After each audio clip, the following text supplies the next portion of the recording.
Hello sa hacker po ng page ko. Ayan guys, magbe-bake tayo ng banana bread habang ginugulo ko ni Caleb. Hi Caleb, say hi to the video. Hindi ko na alam kung anong mini vlog na to guys, nawala na tayo sa bilang. Basta upload na lang tayo. Yan. Medyo malaki sa akin. Ayan, hawak-hawak niya vanilla. Caleb, dun ka muna sa sala, magbe-bake si Mami. Later, pakakainin ka ni Mami. Dali na. Okay. Oh my. Siyempre, dahil di naman ako marunong mag-bake, guys, umaasa lang ako sa mga YouTube videos. Yan. Ito ang ating diversion dahil sobrang, my gosh, alam nyo sa sobrang stress ko dyan sa nanghack sa Facebook ko, sa page, ay, nagka-pimple ako, guys, oh. With S pala, pimples. Kaya kahapon, Hydra facial ako dun sa Royal Prince. Signature Hydra facial pala. So, may kasama ng RF, collagen, mga kung anik-anik. Upload natin yung video, guys. Mabilisan kung ano yung ginawa sa face ko. Ang daming duming nakuha kasi nga, parang 2019 pa ay tayong last time na nagpa-prick ako sa face. Tanggal talaga blackheads, lahat ng mga whiteheads dyan, pimple and everything. Andyan guys, natanggal siya. Kaya feel ko na medyo malinis yung face natin ngayon. So anyway, dito lang tayo manonood. Kumpleto na yung mga ingredients ko dyan eh. Ganda ng lalagyan, diba? Yan, galing yan kay Mamsi. Kalimutan ko, wala pa pala ako sa ngipin. Anyway, simple lang naman ang gagawin natin banana bread. So, ano mga kailangan natin? Of course, overripe bananas. Meron na ako. Binili ko pa yan. White sugar, butter, egg, vanilla, milk. Kailangan na hand mixer. Huwag na tayo mag-hand mixer. Baking soda, flour. Oh, yun lang. Madali lang pala. Gawin na natin. Bananas muna. Parang imamash natin siya. Sana hindi pa ako guluhin ni Caleb. 4 bananas. Or gawin ko kayang 5 kasi parang maliliit siya. Gawin nating 5. Sana maging successful. Ngayon lang ako gagawa ng banana bread. Yung una kong nagawa na hindi ko pa nga na-upload dahil sobrang na-stress ako guys. Ang daming nakapila sa akin na for editing. Hindi ko ma-edit kasi sobrang nalungkot ako na nahack yung Facebook page ko na CJ Digio Vlogs. Follow nyo na lang yung bago kong page na CJDG Vlogs. Para makita nyo kung ano talaga yung bago kong Facebook page. Sobrang nakakalungkot talaga. Ito na lang ginagawa kong diversion. Hirap pala ano.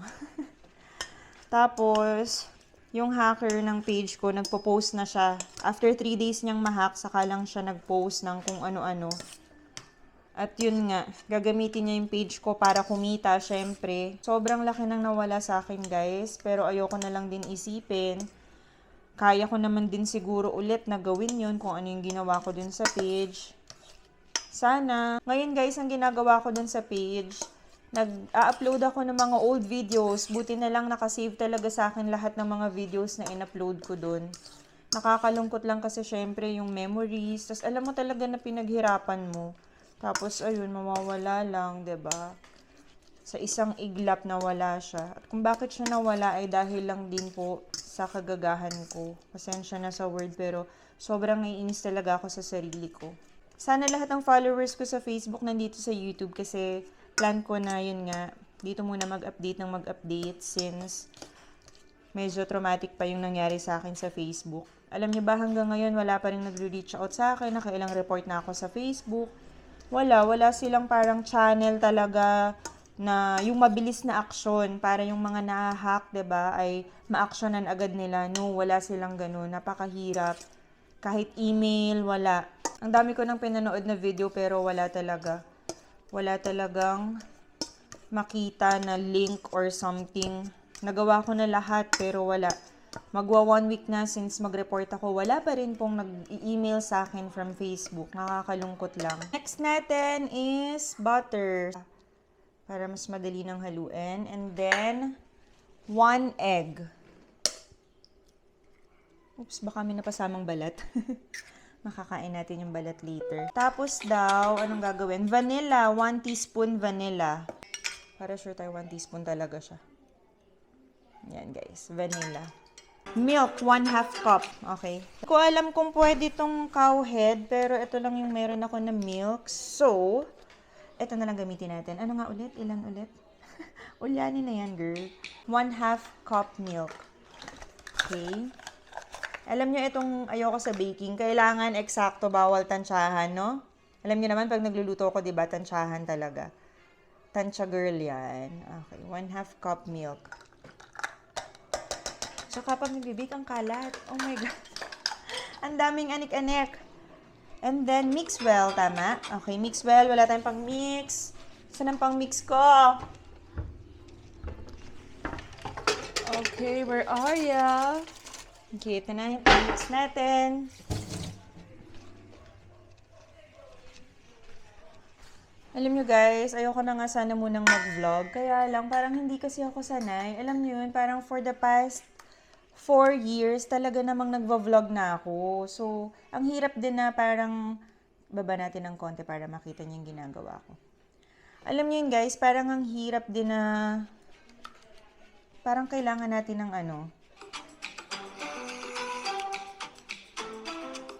kailangan natin ng hand mixer. Okay, gamit tayo hand mixer.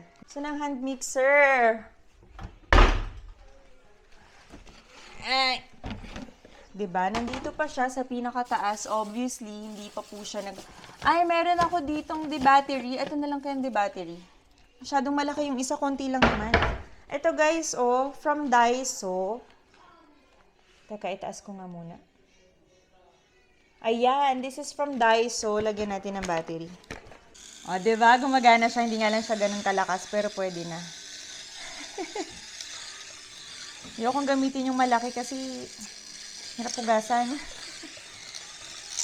Para ma-mix lang talaga ng maayos. At yung mga buo-buo ay mawala. Ayan.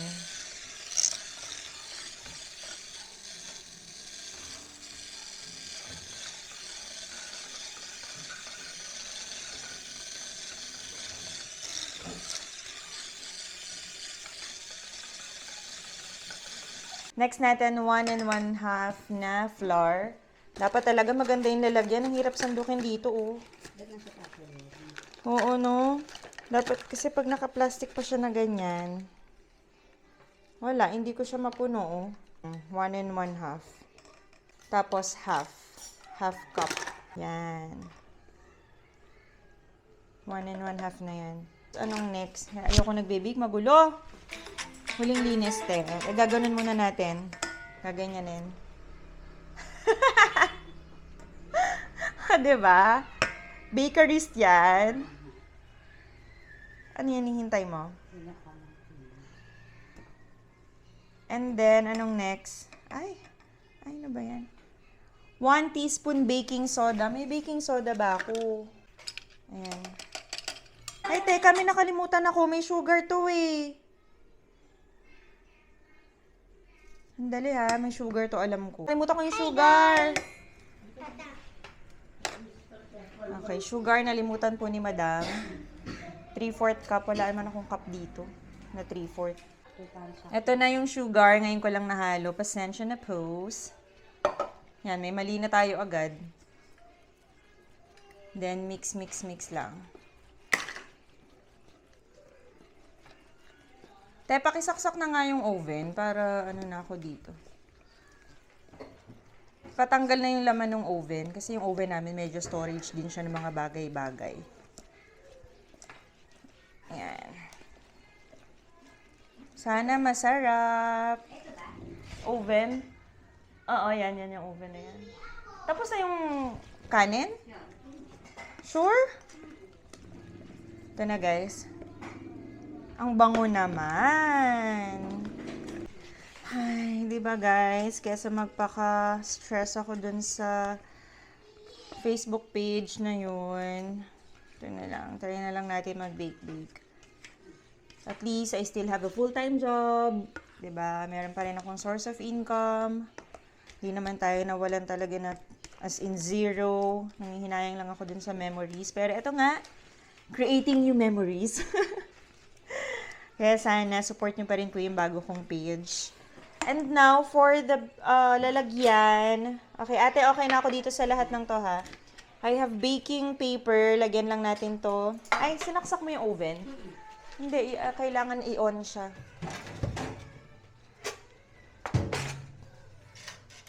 Yan.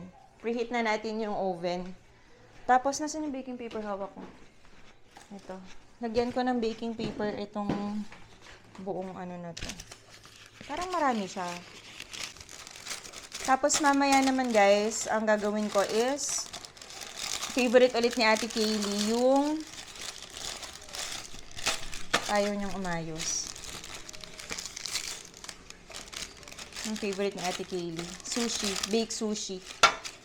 Or crab lang yung ilalagay natin. Crab sticks.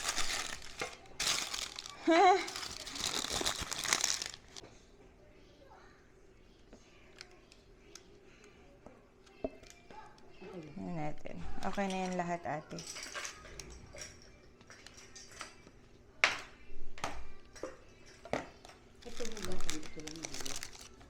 Yang dulo lang, te. Huwag mong hugasan yung ano. Baka mawasak yan. Hindi masyadong maayos yung paper, eh. Ay! Bakit kasi ganun ang ginawa ko? Anyway, okay na yan. Bawi next live. Sa idin natin kasi sayang. Kasya naman pala siya. Si Ate Kaylee ang magja-judge nito kung masarap ba. Dahil yung panlasa nun ay kakaiba. Saya mag-bake, no? Kaya lang, kailangan eksakto yung measurement, eh. So, ang 3/4 cup pala is 12 tablespoon. Lagyan ko sana to ng chocolate chip, kaya lang, si Ate Kaylee ayaw niya ng ganun. So, hindi ko na lang nilagyan para plain lang siya na banana bread. Okay, sabi dito sa video, bake at 350 Fahrenheit for 50 to 55 minutes. Siyempre, hindi naman tayo naka-Fahrenheit dito sa Pilipinas, diba? Naka-degrees tayo. So, 350 Fahrenheit is about 180 Celsius. Degrees Celsius. So, yun yung gagawin nating setting sa oven. Okay, lalagay ko na sa oven. Hopefully, maganda yung result nitong ating first ever banana bread. Please ha, sana maganda ka. Or masarap ka dapat. Ang pangit ng baking ano ko. Te, hindi ko naayos. Yung baking paper, oh, nalubog. Bahala na siya dyan. Ay!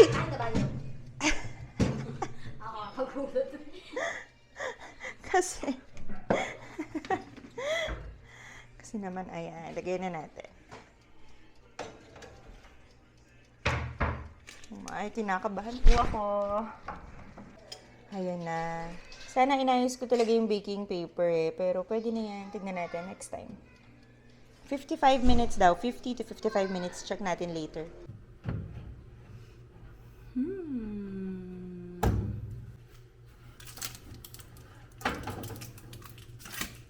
Oh guys, parang na-perfect ko siya agad. Oh. Actually, naiwan ko nga sa oven. After matapos ng oven, dapat tanggalin agad siya kasi 'di ba mainit pa, makukontinue pa yung pagluto. Kaya lang ayaw magpababa ni Bochug sa akin. Pero mukhang okay naman. I'm so excited na tikman. Maya-maya pag medyo malamig na. Tignan na natin kung anong itsura ng ating banana bread at kung ano rin ang lasa niya. Wait anak, wait. Wow, guys. Look! Ang bango, grabe. Tikman natin. Alam niyo, may pagka-crunchy yung labas niya. Ang sarap, tapos sobrang lambot ng loob, oh. Nice.